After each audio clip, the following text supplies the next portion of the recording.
by reclaiming these parts of yourself and touching and awakening all of this, your senses and your sensuality, you are naturally more magnetic, more attractive, more turned on, more satisfied in life. You're listening to Turn Your Soul On Radio. I am your host and visionary doctor, Dr. Brandy Victory, and my mission is to assist high-achieving women in closing the gap between feeling unfulfilled to living a life on fire. It is time, ladies, to champion our own lives and turn ourselves on. This is Living Victoriously, ladies. This is how you turn your soul on. Hello, beauties. And I am so curious, wouldn't you like to feel that more deeply? If you could just put your hand in your heart right now and say, I am beautiful.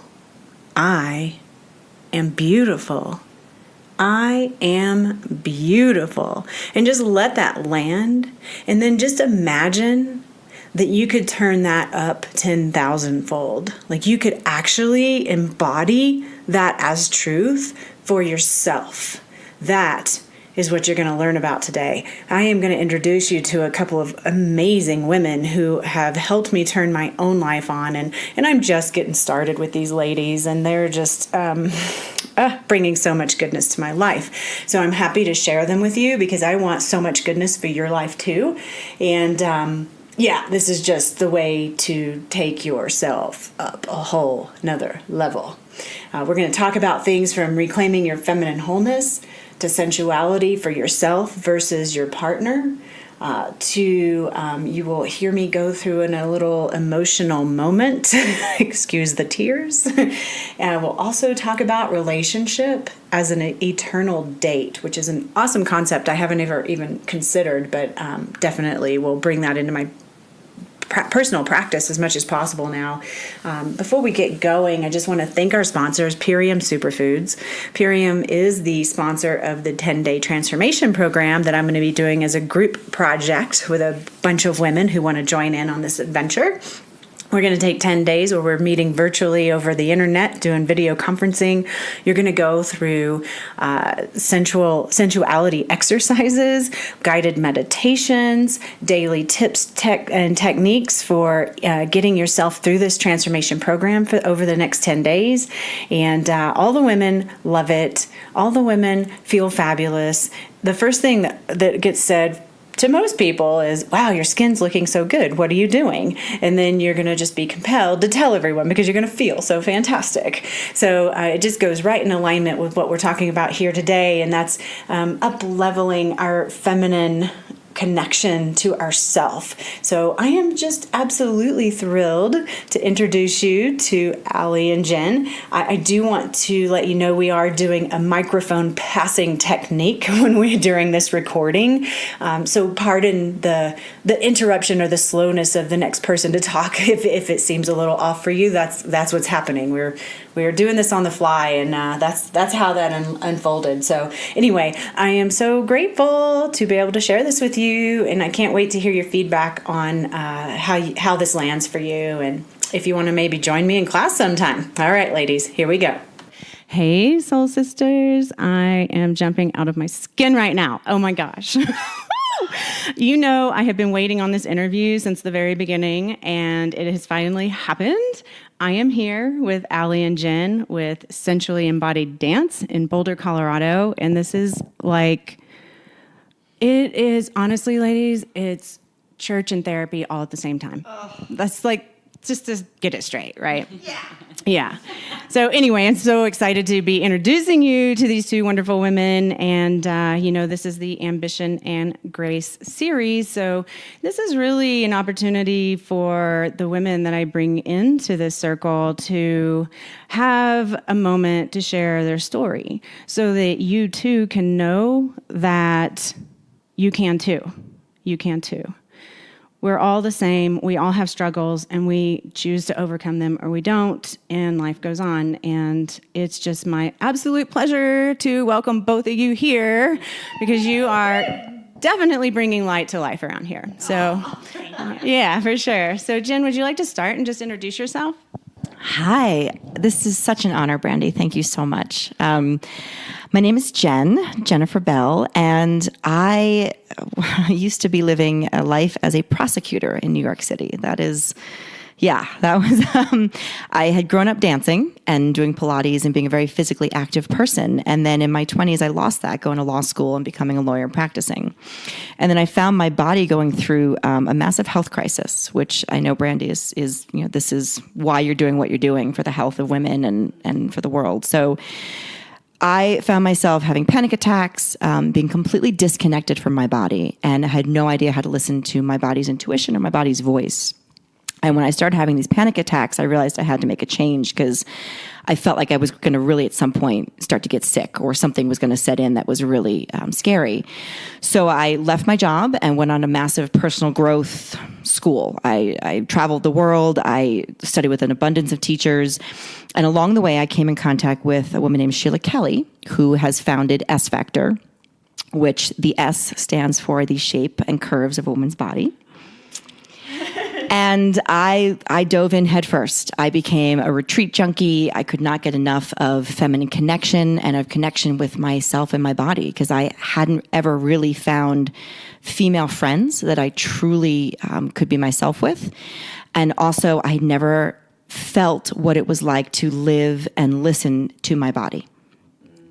And that changed everything for me. And since then, I've become a teacher of S Factor and moved to Boulder, Colorado, had a baby, met my amazing, brilliant co-creator, who you'll hear from in a minute. And we started dancing together and just needed this for ourselves. And it since grew into Sensually Embodied Dance. But I cannot imagine not having this in my life. I always say it does not make my life easier, but it makes it richer. It makes it brighter, darker, vibrant, exciting. The array of colors I get to experience, and the range of emotions I get to experience. That is what has changed everything for me and allowed me to listen to my body's voice on a regular basis.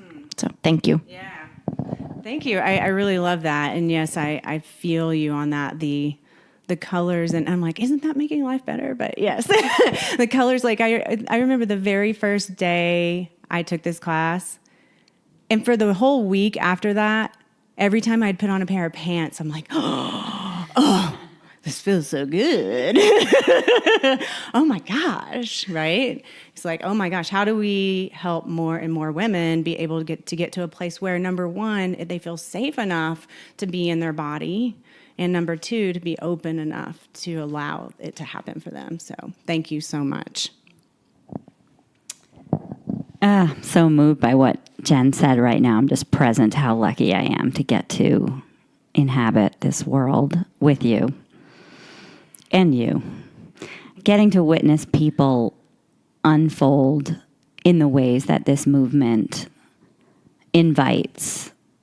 It's just been one of the greatest privileges of my life, I feel like. It's funny to do something that, like, in a way I feel so proud of, but it has this quality of humility that the other things I did before I found this never really had. It's almost like it picked us, and we are servants of this mission for women. Yeah. I never felt that way in the other epics of my life. So I came to this some similarities to Jen. I had a big career in the beauty industry, and I was running a company, and I heard about this like pole dancing studio. And I used to be a gymnast, and I have always loved feeling sexy, doing things that feel sexy. So my husband actually found it, and he's like, well, this sounds like something you might like. And I tried it. And I would come from work, and I would have this long commute because I was living in LA and everything's far there from each other. And I would get in this class, and I would spend like the first half an hour it's dark, you're kind of with yourself. And I would have a lot of thoughts of, do I want to come back? Like, I have so much to do. I'm going to have to get back on work. But by the time I would leave class, every single time, I felt clear. I felt clean. I felt quiet. I felt home in my body with other women. I felt held, and I just kept coming. and then I got addicted, and then I got obsessed, and then I moved to Boulder, and there is no S Factor studio here. So luckily, when I was going through moving, I hadn't yet decided if I was going to move. Someone told me, well, you have to meet Jen Bell because she's a teacher and she just moved to Colorado. And I was like, what? And my background's really in business. So I connected up with Jen and said, will you teach? Because she was a teacher. I'll do everything else. I'll find us a space. I'll tell people about it. I'll get the people there. Will you teach? It honestly, in this grace and ambition, mission that you have with these podcasts, I never thought to be a teacher of this. I was just a student. And then Jen got pregnant, and I had to step in. And it was this incredible experience of, yes, it's my time. I mean, I have to. I can't not. And there's that part of all of us that feels we're not ready, or we look at someone who's been doing it for a while and, okay, in the beginning, we're not going to be just that way because we're new. But it doesn't mean we're not ready. And the only way you really get ready is to start doing it. And so I'm so grateful in some ways that Jen was like, I have morning sickness. Can you be in the center of the room and however it unfolded. And then I went through teacher training and all of that. And I had been doing the movement devotedly, going to all the retreats, taking lots of private. So, I'd been doing it for 8 years. So, I had a ton of experience and that certainly enabled me to become a comfortable teacher. I think the kind of inspiration that this movement provides, it was so in the fiber of my being. And I just kind of feel like we channel our teachers' voices as well as the universal longings of the feminine to relax. Just little things like to take all the time you need. It's amazing how much someone else can give you permission to take your time, to slow down. All of us have been doing this movement now for a while, and I can feel both of you just dropped, even when I just said that. Somehow, in our own way, ourselves, we don't always find these things. And so, for me, it was like, I really changed my whole life. As I discovered more teachers in this feminine world, not just Sheila, I work with David Data and other teachers that have studied under those master teachers, Michaela Boehm, John Wineland, assist and teach in a lot of those programs. And this is such a universal desire of women. There's this beautiful awakening there was this traditional way of being female in the home, which, thank goodness, we evolved away from. It was a very limited choice set for women. And there was a lot of fear and dependency and limits on women for a long time. And then we got into this world where we could do anything we want, which of course is still true. And along the way, there's this sense that some of the native genius of the feminine has been set to the side, has been not valued in the same way, not rewarded in the same way. Women are not gathering in circles and tribes the way we used to. I know we're going to talk more about this. And I think a lot of what Jen and I seek to create is this return to the essential geniuses inherent in us as feminine beings, to create a world that celebrates that educates on that, women teaching other women, supporting other women, witnessing other women, because our own growth unfolds partly through what we do, but really as women in particular, a lot through what we witness in other women. And so creating an environment that you can experiment and you can play and you can fall apart and be a wreck. You can really bring it all here. And I think for us, it's a combination of wanting to bring that to other women and really, really wanting that for ourselves. And it creates this, beautiful shared mission. So I kind of changed up my whole life. I do still do some, kind of business work on the side. But helping women awaken sensually and emotionally and find the power and the genius and to trust that and to attract the best from their partner and build really turned on relationships. That is what I now really devote my personal practice and my time to. So it's lovely to be here and bring this to your audience as well. You're so amazing. Thank you so much. Oh, absolutely. I wanted to share, Brandy, my relationship with my body and my health through this practice. And I feel like any sort of feminine movement practice for women where they get in touch with their bodies, whether that's through meditation or any sort of movement that awakens their bodies, just innate pleasure and their senses. We are meant to be sensory beings. So for me, this movement practice led into tapping into more of my senses, and my relationship with food was hugely tied in.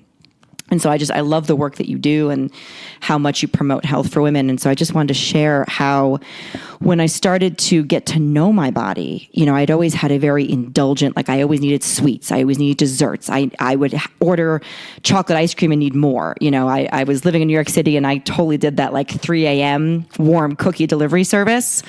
Like totally I think it's called insomnia cookies. Like I was that woman ordering the warm cookies and then like calling my friend the next morning being like, oh, I can't believe I did that. Like there's the cookie box, like the morning after guilt that comes with it, like totally shocked that I did that. But I didn't understand that's because part of my erotic body is insatiable. My erotic body is indulgent. When I am experiencing pleasure through touch, through sound, through taste, I cannot get enough. And that for me was a huge awakening of there is this lust-filled body that I'm living in that was shaming myself and didn't understand how to live healthfully with this indulgent side. So it took this connection to then discovering, wait a second, if I want to indulge, I now know what feels good in my body and what doesn't versus just numbing out like I used to. I used to I would eat the most disgusting crap at work, before I would go back into court just because I needed 10 Cadbury cream eggs or something just to feel better. And then I would tune out to what that did to my body, what that did to my digestion, what that did to my sleep. I completely disconnected. I found this movement practice and that shifted everything. And so just encouraging, anyone listening to this to really ask what is serving your body at this moment in your life. And if you don't feel at home in your body or that you are treating her like the goddess she should be, how can you make some changes to do that? Whether it's exploring other different dietary options. It took me a while to realize okay, do I want to be vegetarian? Do I want to go off dairy? For me, sugar was the biggest shift. Biggest. I discovered when I dropped sugar out of my life, everything about my body and my health and my energy changed. And so now I live understanding that. So if I want to go into more natural sugars, I know what that does. I know how that adds some weight and some meat to my body versus if I go off all sugars, then I get much thinner. And there's not a good or a bad. It's just I'm aware of what feeds me physically and emotionally now with food and just how that ties together. So I love the work you do. And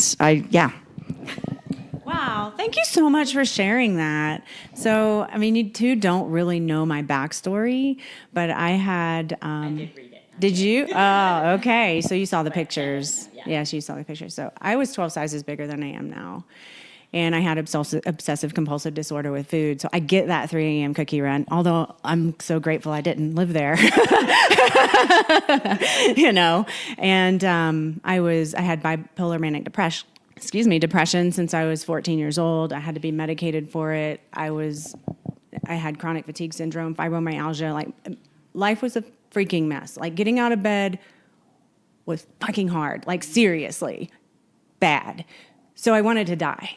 I get being there, and this is my listeners. I know that a lot of the people out there are struggling with these same kind of things, even though you may not have bipolar manic depression. Who's been depressed ever thought, is this worth it? You know what I mean? And so just sharing that story helps people understand, yes, there is a way out. And that's just my total mission in life is to help people know that they do not have to continue to suffer. And it can be really fun to uncover it, uncover the health. So yeah, thank you for your service, ladies. And you've read the story, but just so you know, I haven't been on medication in 19 or 20 years now. Yeah. I wish I had found this back then, but obviously it wasn't the right time. For me, it was yoga and meditation, and the work that I do with my patients now just like assisted me in overcoming that. But it doesn't matter the path, right? You can go get acupuncture, you can go get massage, you can come to sensual dance, you can go take Tai Chi, you can do anything to move yourself up a level. So I really, appreciate your work for being able to take me up a level. So one of the things that I'm curious about is if you could maybe expand on what it means to reclaim our feminine wholeness.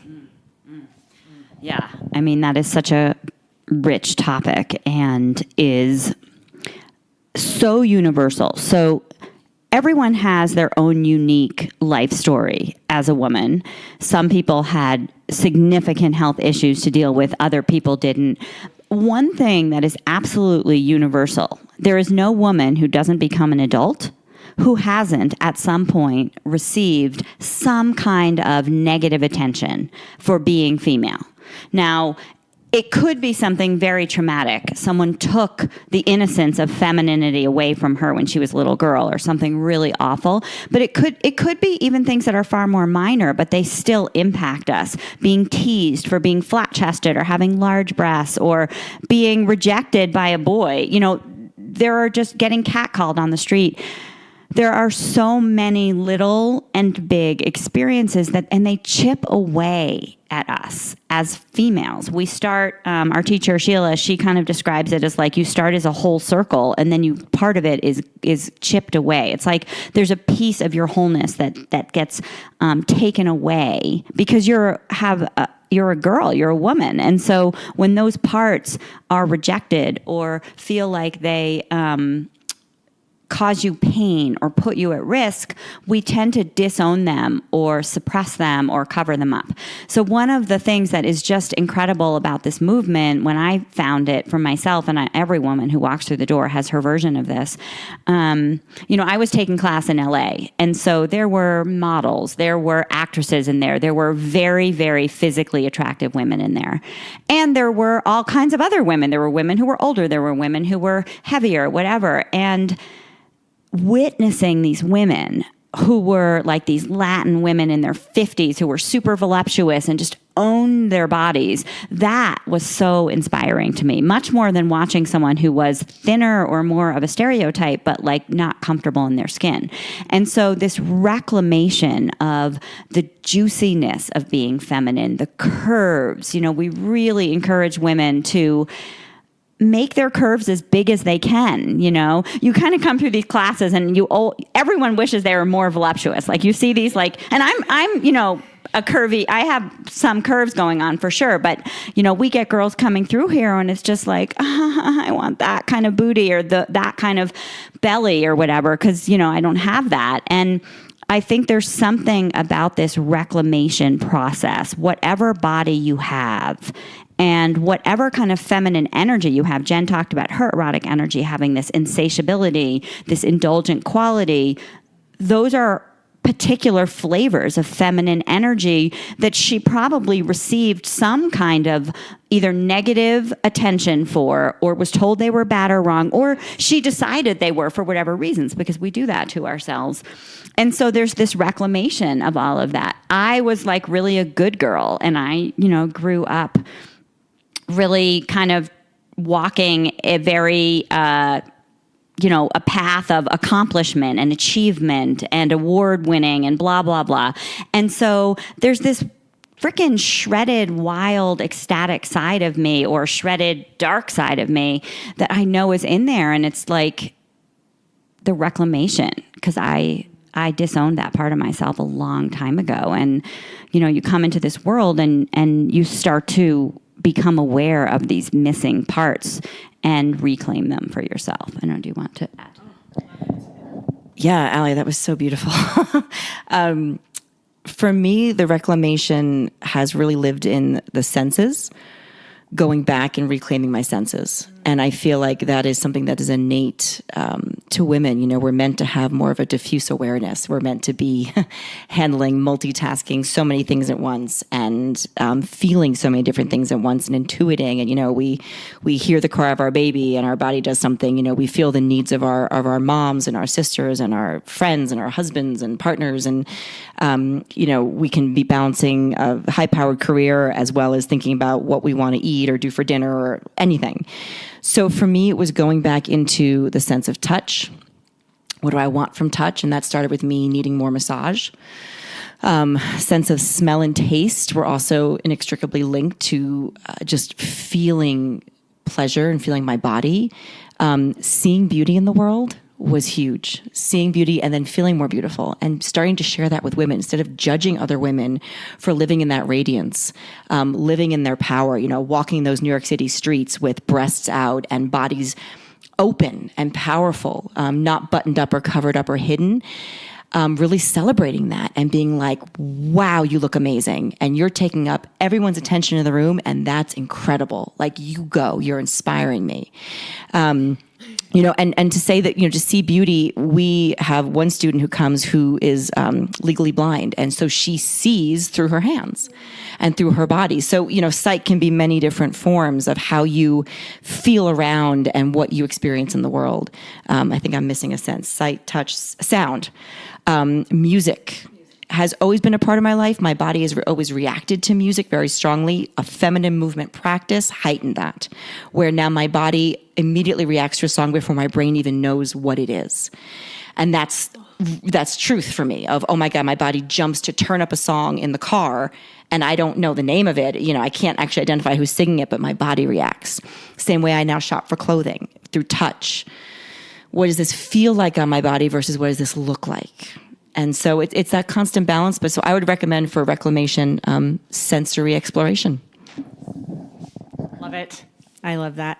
Sorry, just going to say one more thing on the sensory side. Our classes, we deliberately have the lights very low and we have no mirrors for the purpose of heightening this sensory experience. So again, if anyone wants to try this at home, the sensory exploration is greatly aided by taking the lights down, maybe putting on a blindfold, definitely being in a room that does not have a mirror. All of our senses get heightened when other senses, if you take away the sense of sight or if you take away light in particular, we find that makes a really big difference for how much more a touch can provide in the way of stimulation and information.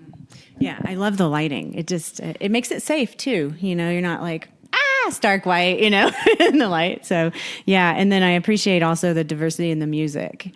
Yeah. So it's really cool to feel that. And then that's kind of like putting my pants on, as I was saying earlier, you know, putting my pants on and feeling how good that felt to put my pants on, or feels to put my pants on when I'm practicing, you know. So for, you know, as you know, I started this, like I was saying, back in October when I started this podcast.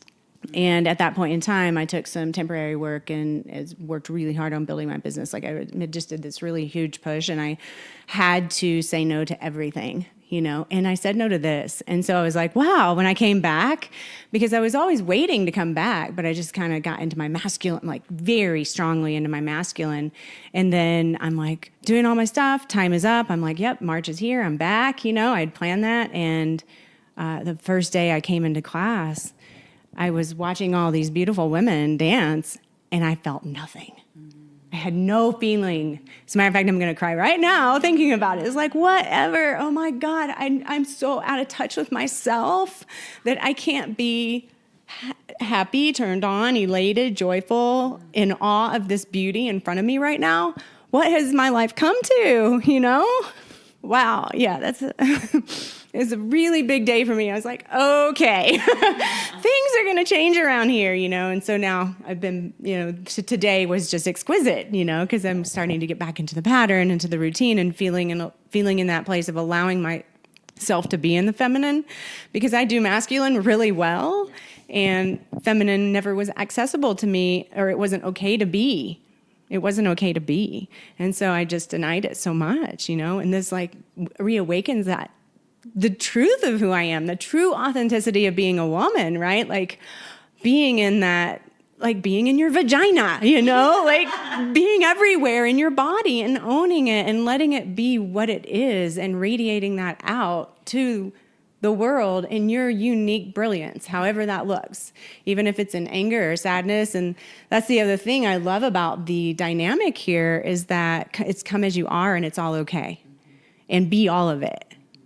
And I was thinking about that since I saw you last time, a couple of days ago. I was like, okay, I can do anything and it's all okay. And when you finally like land that, and I'm sure I'm only like on the top level of that. It never stops evolving. Right? I'm 10 years in, it doesn't stop evolving. Yeah, it's like, oh. Actually, I'm more than that. I'm 12 years in. Oh, that's so And cool. It's still evolving. Yeah, oh gosh, yeah, right. It's like it's an infinite practice where we get to keep evolving our own beingness in the world and how we show up and how we love, not just love others, but love ourselves and love life.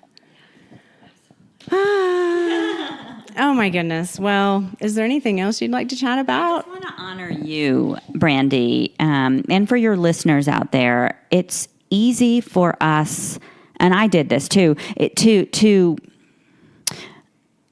what I find has enabled me to have a consciously created life that I absolutely cherish, that is better than anything I could have ever dreamed up or described if I had journaled about it. Having capability in your masculine and in your feminine, because I do work with a lot of women who think it's all about being in their feminine all the time. And so I just want to honor the part of you that was able to create a structure for yourself, was go in, do the work you needed to do to take care of yourself, know that you were going to come back at this time. You never fell out of communication with us. And then you created that for yourself. I mean, I just want to acknowledge that part. It's not better or worse, but I think we're all better off having all of our capabilities available. And then we can consciously choose, yes, the capability to go into our feminine. If we don't use it, it can feel more distant and hard to get there. And that's very sad. And keeping it alive and coming to practice regularly or practicing at home, we're huge fans of that. But I do want to honor the part of you that is also able to create a timeline for yourself and create structure for yourself. I work on practices where we use our own sacred masculine to hold a container for our sacred feminine. Because if it was only in the feminine, I'd never get to class, I'd never have a business, I'd just flow with the moment and I'd be in all my feelings and my emotions. But like I wouldn't have this dance gap tribe, this amazing tribe, if I was only in my feminine. So it's both, I think, are important, and I really want to honor the capability you create in both. Oh, well, thank you for that. Thank you. Yeah, and it's finding balance, right? Yes. Yeah, I told you this before. I'm a 100%er. I'm like 100% in. Like no matter what I'm doing, I'm 100% in or I'm 100% out, because I can't just dip my toe in it. And like insatiability, that's probably, I think Jen and I have a lot of matching pictures in that way, because it drives me nuts to not be able to actually have it all. Yeah. So it's like, okay, but then that causes me to do extreme things, and then I'm like, oh, I'm missing out on this over here. Yeah. So it's finding that balance, right? Like, can I do a little bit of both? Yeah. So speaking of balance, there's one other thing I want to leave your listeners with. I don't know exactly how much time we have. The balance between sensuality and sexuality for ourselves and for a partner. So the work that we do here, it really serves both. But one of the things that we hold extremely sacred is that the sensuality and sexuality that you explore is really for you. So one of the other pieces of that sort of feminine wholeness and integration, most of the time women come in and they've kind of gone one of two paths. They've either repressed their sexuality to some extent, maybe their cultural upbringing or bad experiences or just whatever they believe has led them to shut down some of that about themselves. Or they're very seemingly comfortable with their sexuality. They're very expressed with it, but it's really been other focused. It's really been because they saw that in magazines or movies and they modeled themselves on that and they became that way of being in the world. And so what we really invite in here is this shedding of setting aside of whatever you decided before and almost starting over, starting fresh, starting blank slate, everything welcome, like you said. What actually turns you on the most? What actually brings you the most pleasure through music, through touch, through clothing, and movement? And then over time, fully empower your choice to share that with someone else or not. And some of the women who come here don't dance, even if they have a partner, they don't dance for them for years. Some people run right home and show their partner right away. Yeah, I mean, I love to dance for my partner.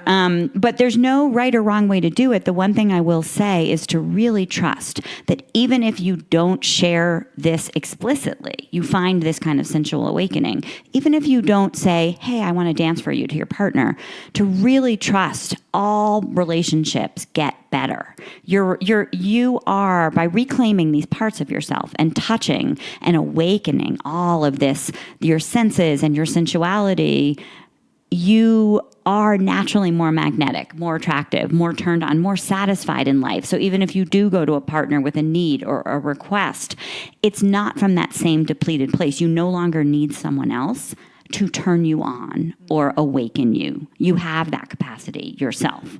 Now, of course, you want all kinds of things from a partner. It's not that they don't play a role, but the ability to turn ourselves on, to find it in ourselves, to know what gives us pleasure, is to me one of like my favorite skills. And so I really refer to it as a skill. It's a cultivated capability. And, now I can do it in so many different emotions and just so many different kinds of music. But at first it's just about finding what's the first one for you. What's the entry door for you? And then you can spend years and years and years, expanding and cultivating. So I did want to just add that about the relationship side of things, because I think people can come in here wanting it, like, the sexuality has gone out of my relationship, or I feel dead, or I love my partner. I want them, but I just can't find my turn on in my body. Or I don't have a partner. How do I find turn on and sensual pleasure when I'm alone?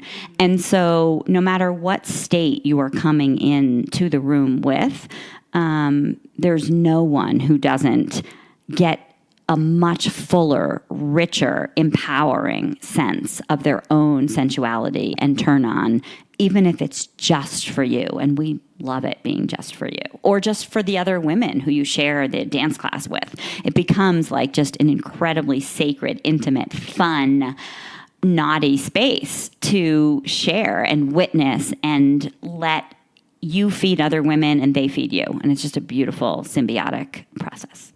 Yes, it is. Thank you very much.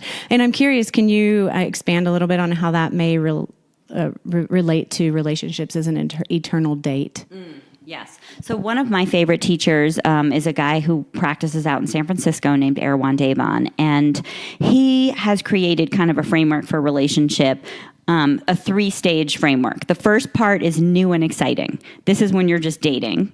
And you're dating lots of people, and there's certain skills. I won't go through his whole framework, although I highly recommend his work. The second stage is best friends and lovers, and that is when you decide to go exclusive with someone. His strong recommendation is that people spend a lot more time in new and exciting before they go to best friends and lovers, that you really know that you want to be exclusive with that person before you go there. And there's certain, again, skills that are appropriate to that stage, and we could probably have a whole nother discussion, so I'm not going to get into it. The third stage is what he calls an eternal date, and it's marriage or long-term committed partnership. And it's when you've decided that this is my long-term person. But the distinction eternal date that he believes in, and that my husband and I have studied and now live and practice, is living, we're married, but even if you weren't married, living it like it's a date, the whole thing. So the turn on, I'm more attracted. I've been married for 13 years. I'm more attracted to my husband now than I was in the beginning. I am more committed to this relationship. I have fewer questions. And this is my second marriage. I had a short starter marriage in my 20s. And in that case, I was, super, I had no questions. I was super attracted, so much chemistry, but we didn't do the lifestyle design. And then a few years in, you end up in that situation of like, what happened? Like, it wasn't that we weren't attracted to each other, but it was one of those things which a lot of people experience where the peak is so high in the beginning. And then a couple of years go by and it's not feeling as high as it did in the beginning, and you think something's wrong. In that particular case, we'd only been together a few years, and we chose to separate. It was, peaceful and all. With my husband now, having this whole new skill set, even just the possibility of an eternal date. Like, to me, all this common knowledge that's out there, these beliefs like chemistry goes down over time and these other things, that is all bullshit. It is not how it has to go. Now, it's the natural way it goes if you don't work at things. It's the common way. Yes, that's a good point. It's actually not the natural way. It's the common way, and we let it happen. But things like this and these other teachers that we've been talking about on here, these practices exist to enable you to find the turn on, to actually get all the benefits of a long-term partnership, the intimacy, the safety. I can actually have much deeper chemistry with my long-term partner because I feel so safe and I trust him so much. So I'm actually able, a lot of what causes chemistry is newness, unfamiliarity. So we get those sparks with someone because we don't know them yet, and we're like, wow, the unknown of it. So then you get to know someone really well, and that kind of spark isn't there as much, but you can find another kind of spark. It's more of a generated spark, but you need to be willing to be experimental and creative and try stuff. And I would be afraid to try that with someone who I didn't know so well. But with a long-term partnership, you can bring this constant learning because you've settled a lot of the big questions, and if you're both on a personal growth path, to me, the degree of intimacy and divine, sacred sexual connection that you can uncover is actually much deeper. So eternal date, this idea that what if we always, and it's not like it's every minute of every day, but the arc of our relationship is an arc of what the best dates are. Awesome. Wow. Yeah. That's amazing. I love that. Thank you for sharing that. I know I went to, Roger and I actually joined you in a class that was where we did some partner work, and that was just really cool. I was excited to go back to another one of those classes, but the timing's been off, but yeah, awesome. Well, do you feel complete? Yeah, me too. Beautiful. Do you have, would you like to leave your website and let people know how they can contact you? Yeah. If anyone wants to learn more about our movement, our website is Sensually Embodied, all one word, .com. And there's more information on there. You can reach out to us. If you're coming through Colorado, we would love to see you for a class, or maybe we'd pull a class together for Brandy's people. We just really want to bring this movement and touch as many people as we can. If you live in California or New York, S Factor, which is the Sheila Kelly studio, they have locations in Northern and Southern California and New York.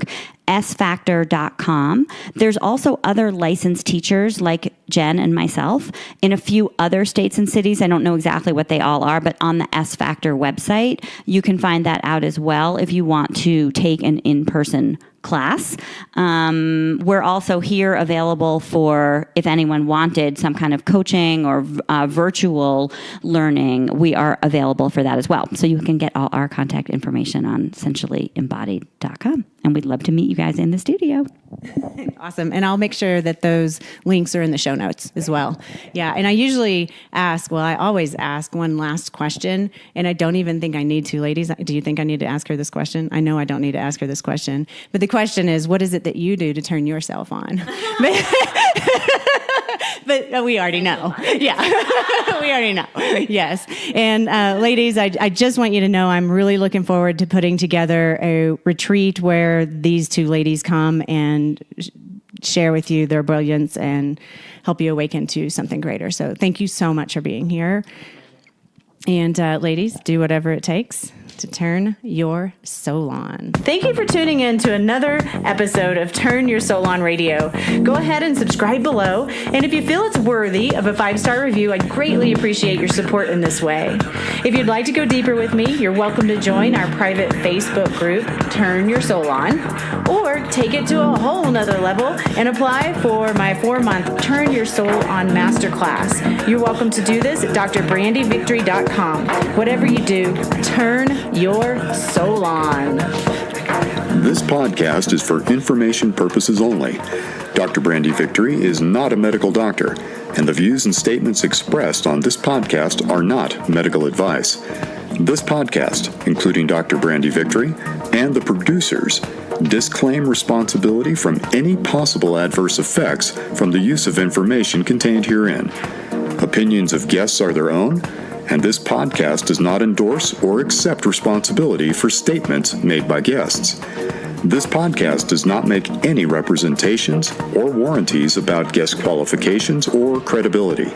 This podcast may contain paid endorsements and advertisements for products or services. Individuals on this podcast may have a direct or indirect financial interest in products or services referred to herein. If you think you have a medical problem, consult a licensed physician.